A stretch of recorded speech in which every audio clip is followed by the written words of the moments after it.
The very moment you feel like quitting is the exact moment the universe is measuring whether you deserve what you ask for. You've been walking towards something, you named it, you wanted it badly enough to start, and now, just when you thought the path would open, everything tightens. The money runs out. The criticism gets louder. The people you trusted turn away.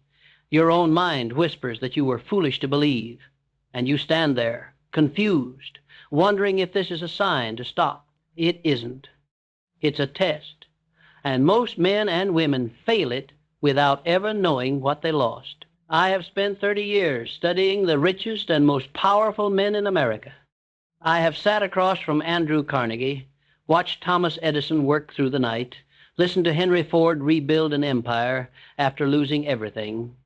I have interviewed over 500 men of great wealth and achievement, and I will tell you what they all knew that the failures never learn. The final test always comes just before the door opens. Not sometimes, always. The person who quits during the test loses everything they built. The person who persists for just one more day, one more attempt, one more refusal to accept defeat, that person discovers that the test was the door. Let me tell you what happens in the mind of a man or woman when they get close to achievement. They don't know they're close. They can't see it. All they see is resistance. All they feel is pressure. And because they've been conditioned by a lifetime of failure and compromise, they interpret resistance as rejection. They think the universe is telling them no. The universe is doing no such thing. It's simply asking, do you mean it? Do you really want this thing you claim to desire? Or were you only playing with the idea of wanting it? Because if you were only playing, you'll quit when it gets difficult. And most people are only playing. They treat their greatest ambitions like hobbies. They work on them when they feel inspired and abandon them when inspiration fades. They don't understand that inspiration is a visitor, but discipline is a resident. They drift. They start something on Monday and abandon it by Thursday. They set a goal in January and forget it by March. They make a decision, then change their mind when someone criticizes them. They claim they want wealth, but they won't study. They claim they want health, but they won't discipline their appetites. They claim they want love, but they won't make themselves worthy of being loved. Their definiteness of purpose is weak, and weak desire cannot survive the test. Here's what most people misunderstand about desire. They think wanting something is enough. It isn't. Wishing is not desire. Hoping is not desire. Daydreaming is not desire. Desire is the kind of wanting that makes you willing to burn every bridge behind you. It's the kind of wanting that keeps you awake at night, not with worry, but with plans. It's the kind of wanting that transforms a man from a creature of circumstance into a force of nature. When Carnegie told me about desire, he didn't speak philosophically. He spoke practically. He said, show me a man who knows exactly what he wants, who has written it down, who thinks about it every morning and every night, who is willing to give up everything else to get it, and I'll show you a man who will succeed. I don't care if he has no money. I don't care if he has no education. I don't care if the whole world is against him. That man will win. And he was right. I've seen it proven hundreds of times. I knew a man once in Chicago. He had nothing. No money, no connections, no education worth mentioning. He worked in a factory making $8 a week, but he had an idea. He wanted to own a chain of small printing shops. He could see them in his mind. He could feel the keys of the press under his fingers. He wrote down his plan on a single piece of paper. He read it every morning before work and every night before sleep. He told everyone who would listen. His co-workers laughed at him. They said, "You're a factory worker. You'll always be a factory worker. Stop dreaming and accept your lot." His family told him to be realistic. His wife said he was wasting time that should be spent finding a better job. But he didn't stop. He saved every penny he could. He studied printing at night. He visited print shops on his lunch breaks and asked questions. He made himself useful to owners who didn't know he planned to compete with them one day. And when he finally had enough money saved to buy one used printing press, everything went wrong. His first investor backed out at the last minute. The man who promised to sell him the press sold it to someone else for more money. His wife threatened to leave him if he didn't give up this foolishness. His landlord raised his rent. He got sick and couldn't work for 2 weeks, which meant no savings, no progress, no hope. Most men would have quit. They would have said, I tried. It didn't work. At least I can say I gave it a shot. And they would have returned to the factory with their heads down and their spirits broken. This man did not quit. He found another press. He borrowed money from a man who barely knew him but believed in the intensity of his desire. He worked 16-hour days, 8 hours in the factory, 8 hours in his tiny print shop. He slept 4 hours a night.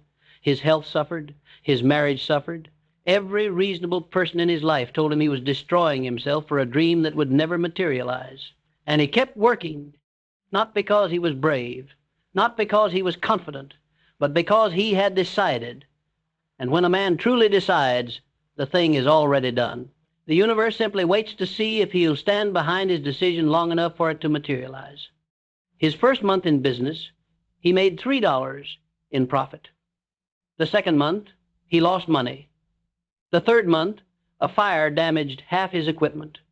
The fourth month, his largest customer went bankrupt and couldn't pay him. The fifth month, a competitor opened across the street and undercut his prices. Most men would have seen these events as proof that they should quit. Signs from above, messages from fate. This man saw them as the price of admission. He understood something that failures never grasp. Obstacles are not roadblocks. They are the road. By the end of his first year, he was breaking even. By the end of his third year, he opened his second shop. By the time I met him, 15 years after he left the factory, he owned 7 printing shops, employed 40 people, and slept soundly every night. Not because his problems disappeared, but because he had learned that problems are the price you pay for growth. When I asked him how he did it, he said something I'll never forget. He said, I didn't do anything special. I just refused to quit one more time than I wanted to. That's it. That's the secret that separates the wealthy from the poor, the successful from the struggling, the remembered from the forgotten. One more attempt, one more day, one more refusal to accept the word impossible. The man who wants an easy life gets one. He also gets poverty, regret, and a slow death of the spirit. The man who embraces resistance as a necessary friction gets everything he was tested for. You are being tested right now. If not in business, then in health. If not in health, then in relationships. If not in relationships, then in the quiet discipline of your own mind. Something is pressing against you. Something is making you uncomfortable. And you are interpreting that discomfort as evidence that you should quit. You should not quit. You should recognize the pressure as proof that you're close. Think about every man who ever achieved anything worth remembering. When did Edison invent the light bulb? After 10,000 failures. Not on the first attempt, not on the 100th, not even on the 1,000th. After 10,000 refusals to accept the word impossible. Do you understand what that means? 10,000 times Edison tried something and it didn't work. 10,000 times his assistants told him to give up. 10,000 times critics said he was wasting his time and money. 10,000 times he had every logical reason to quit. And 10,000 times he said no. What did he say about those failures? He said he discovered 10,000 ways it didn't work. That's not optimism. That's not positive thinking. That's fact. Every failure taught him something. Every setback refined his approach. And the final failure, the one that came just before success, was the one that eliminated the last wrong method and left only the right one. Most people stop at 9,999. They get so close they can almost taste it. They invest years of their lives, thousands of dollars, countless hours of effort, and then they quit. And someone else, someone with just a little more persistence, someone who refused to give up just one more time, takes the 10,000th step and claims the prize. And the person who quit, they watch from the sidelines. They say it was luck. They say it was timing.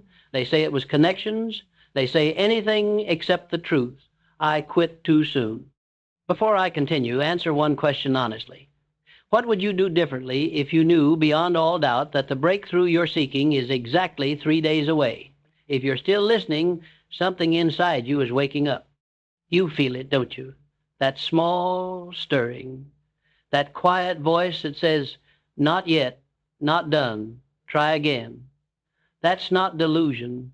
That's not wishful thinking. That's your subconscious mind, which knows more than your conscious mind will ever admit. It knows you're close. It knows the test is nearly over, and it's begging you not to quit 3 feet from gold. I'm not speaking in metaphor. I mean it literally. There was a man in Colorado during the gold rush. He discovered a vein of ore. He was certain he'd found one of the richest deposits in the state. He borrowed money for equipment. He drilled and drilled and drilled, and then the vein disappeared, just vanished into the rock as if it had never existed. He drilled more. Nothing. He borrowed more money. He drilled deeper. Still nothing. His creditors demanded payment. His family begged him to stop. His body was breaking down from the labor, and he made the decision that haunted him for the rest of his life. He quit. He sold his equipment to a junk dealer for a few $100s and went home, defeated, broken, convinced that he'd been chasing a dream that didn't exist. The junk dealer was curious. He hired an engineer to examine the mine. The engineer said, "Keep drilling. The vein is still there. It shifted direction. You're 3 feet away from one of the richest gold deposits in Colorado." The junk dealer drilled 3 more feet and struck gold.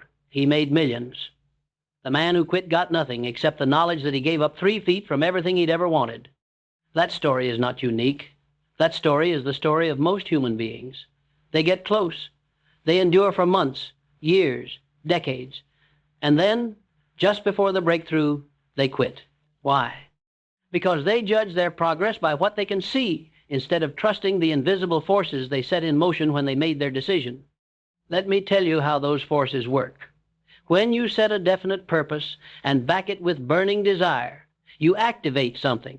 Call it the subconscious mind. Call it infinite intelligence. Call it God. The name doesn't matter. What matters is that you send a signal into the invisible realm where all things are possible, and that realm begins to rearrange circumstances in your favor. But it doesn't do it instantly. It doesn't wave a magic wand. It doesn't hand you a check and say, "Here's your success, enjoy." It does it through the only channel available, your own thoughts, decisions, and actions. And that process takes time. It takes faith. It takes persistence. The moment you doubt, you cut the signal.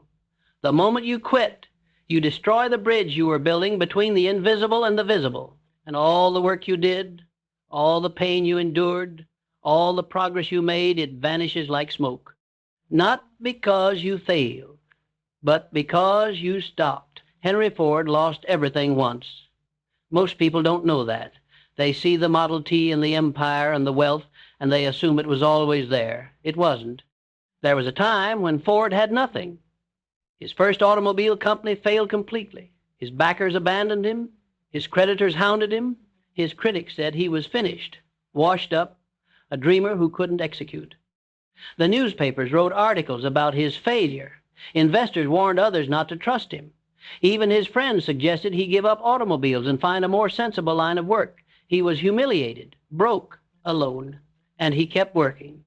He didn't keep working because he felt like it. He didn't keep working because people encouraged him. He kept working because he had decided that failure was not an option. And when you remove the option of quitting, you're left with only one path, forward. Ford rebuilt. Not overnight, not easily, but completely. He found new investors. He designed a better car.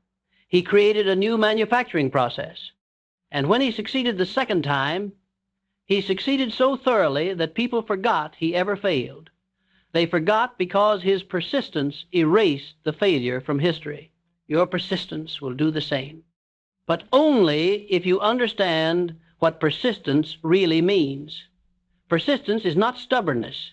It's not repeating the same failed approach over and over, expecting different results. Persistence is the intelligent application of continuous effort toward a definite end, with adjustments made based on feedback, but without ever abandoning the ultimate goal. You persist in the direction. You adapt in the method. Right now, you're in the middle of your test. You don't know how long it will last. You don't know what form the breakthrough will take. You don't know if it's 3 days away or 3 months or 3 years. But you do know this: quitting guarantees failure. Continuing guarantees nothing except the possibility of success, and possibility is all you need. Most people think possibility is too small a thing to bet on. They want guarantees. They want safety. They want someone to promise them that if they do this, they'll get that. They want to know exactly how it will work before they commit. And because they wait for guarantees, they never commit. And because they never commit, they never succeed. The successful man commits first. He takes the leap. He burns the boats. And then, because he has no other choice, he finds a way. This is not reckless. This is how achievement works. You don't get certainty before the leap. You get it after. You don't get confidence before the action. You get it from the action. You don't get proof before the faith. You get it through the faith. I want you to think about what you're walking toward right now. What did you name? What did you claim as your definite chief aim? And how many times have you almost quit since you started? Every time you almost quit and didn't, you passed a test. Every time you felt like stopping and kept going anyway, you moved closer. And every time you doubted yourself but acted in spite of the doubt, you built the invisible bridge a little stronger. You think it, you feel it, you act on it, you become it. That's the sequence. It's not complicated. But it requires something most people won't give: persistence after the feeling fades. Anyone can start with enthusiasm. The test is whether you'll continue without it. The truth is this: success is not about talent. It's not about luck. It's not about connections or advantages or being in the right place at the right time. Those things help. But they're not the deciding factor. The deciding factor is always the same. Can you endure the test? Can you keep going when everyone around you says you're wasting your time? Can you keep believing when the evidence suggests you're wrong? Can you keep working when you're tired, broke, criticized, and alone? Can you persist when persistence seems pointless? If you can, you'll win. If you can't, someone else will take what should have been yours. I'm not trying to scare you. I'm trying to wake you up, because right now, while you're reading these words, someone else is quitting. Someone else with the same dream, the same plan, the same opportunity is giving up. And when they quit, they leave space for you. But only if you stay. There was a young woman in Pennsylvania. She wanted to open a small shop selling handmade goods. Nothing grand, nothing that would make her famous, just enough to support herself and feel useful. She had worked as a seamstress for 12 years, watching other people build businesses while she stitched their clothes. She saved money for 2 years. She denied herself every luxury. She worked extra hours. She cut every expense she could. And when she finally had enough, she found a location, a small storefront on a quiet street. She signed a lease. She bought materials. She made her first pieces. And then the fear came. What if no one buys? What if I lose everything? What if people laugh at me? What if I'm not good enough? What if this is all a terrible mistake? She almost didn't open. She stood in that empty shop the day before the opening, paralyzed by the fear of criticism, the fear that she would fail publicly, the fear that everyone who told her to stay safe was right. And then she remembered something her father told her before he died. You'll regret what you didn't try more than what you tried and failed. She opened. The first week, she made $11. The second week, $8. The third week, nothing. Not a single sale. Not one customer who bought anything. People walked past. Some looked in the window. Most didn't. And she stood there, alone, wondering if she'd made the greatest mistake of her life. Every night, she went home and cried.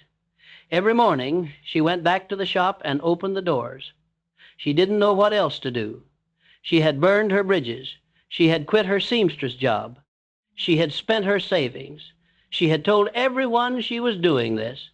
Quitting would mean admitting failure to everyone who doubted her. So she didn't quit. She stayed open. She smiled at every person who walked by. She improved her displays. She talked to the few customers who came in. She asked them questions. What do you like? What would you buy? What's missing? She listened. She adjusted. She improved. And slowly, so slowly, she barely noticed, things changed. One woman bought a handkerchief, then came back the next week and bought 2 more, then told her sister. The sister told a friend. The friend told her church group. And within 3 months, she was breaking even. Within 6 months, she was hiring help. Within a year, she was turning a profit. Within 2 years, she opened a second location. Not because she was special, not because she had advantages, but because she refused to interpret difficulty as defeat. The test isn't about your ability. It's about your willingness to endure discomfort long enough for your ability to develop. You don't need more talent. You need more persistence. You don't need more luck. You need more faith. Not faith in some external force that will save you. Faith in the law that says persistent effort applied to a definite purpose cannot fail. It can be delayed. It can be tested. It can be disguised as failure, but it cannot ultimately fail unless you stop. So here's what you do. You go back to your definite chief aim. You read it. You remember why you started. You remember what you'll gain if you win and what you'll lose if you quit. And then you take one more step, just one. You don't need to see the whole path. You don't need to know how it will work. You don't need a guarantee.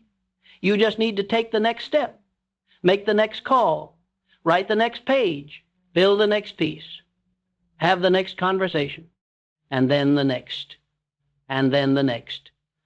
And if you do that long enough, you'll look back one day and realize the test is over. Not because it got easier, but because you got stronger. The pressure you feel right now is not punishment. It's preparation.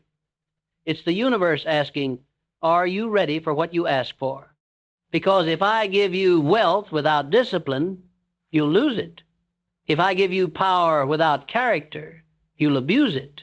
If I give you success without persistence, you'll abandon it the first time it gets difficult. So I'll test you first. I'll put pressure on you. I'll make you prove you're ready. I'll send obstacles that reveal your true commitment. I'll allow criticism that tests your faith. I'll permit delays that measure your patience. And if you pass the test, I'll give you everything you asked for and more. But if you quit, I'll give it to someone else, someone who wanted it more, someone who endured longer, someone who refused to interpret resistance as rejection. You are not a victim of circumstance. You are the creator of circumstance.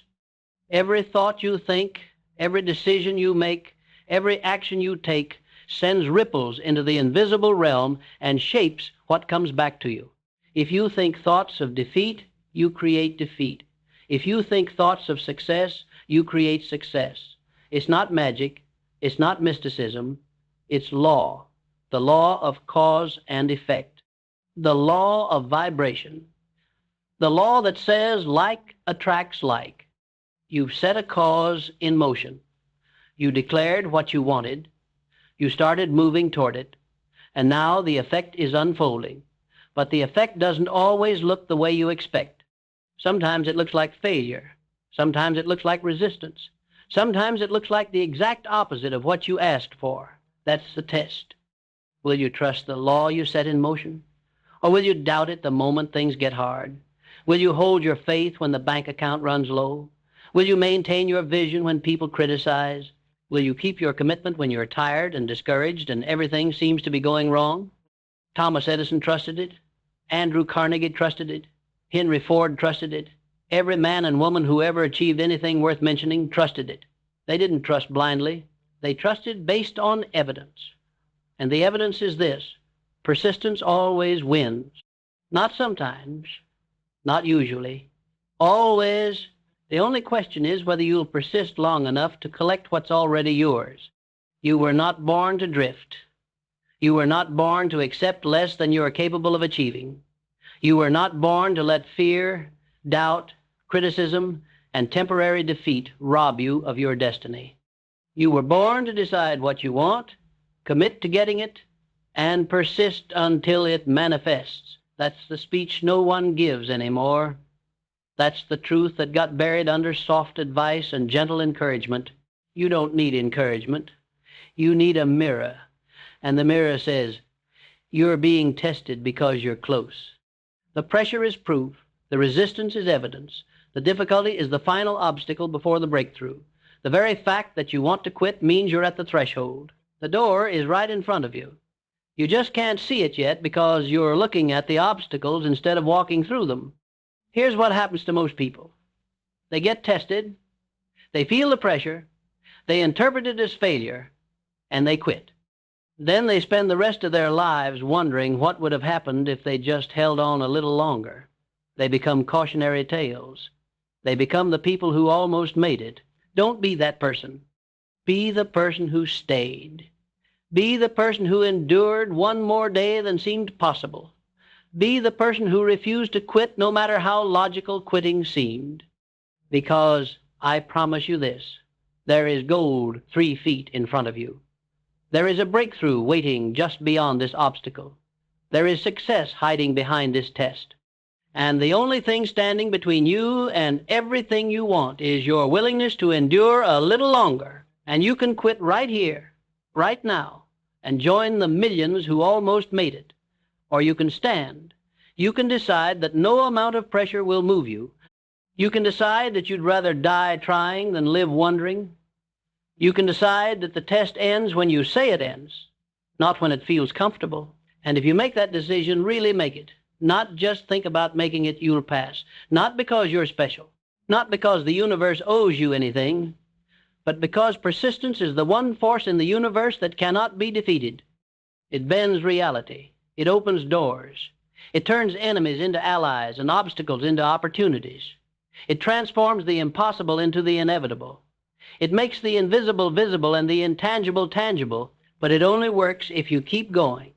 So keep going. One more day, one more attempt, one more refusal to quit. That's all success ever was. The willingness to try one more time than you failed. The courage to stand one more day than seemed possible. The faith to believe one more moment than the evidence supported. And if you do that, you'll discover what every successful person before you discovered. The test was never about whether you could succeed. It was about whether you'd stay long enough to let success find you. It's looking for you right now. It's searching for someone who won't quit, someone who won't give up, someone who will persist through the test and claim what's waiting on the other side. That someone is you. But only if you decide it is. Only if you refuse to join the quitters. Only if you understand that this pressure, this difficulty, this test, it's all proof that you're exactly where you need to be. So stay, persist, endure, and watch what happens when you refuse to quit 3 feet from goal. If this reached you at the right time, share it with someone who's close to quitting. They need to hear it. And if you want more of these truths delivered to you, subscribe, not for me, for the person you're becoming, the person who doesn't quit, the person who passes the test,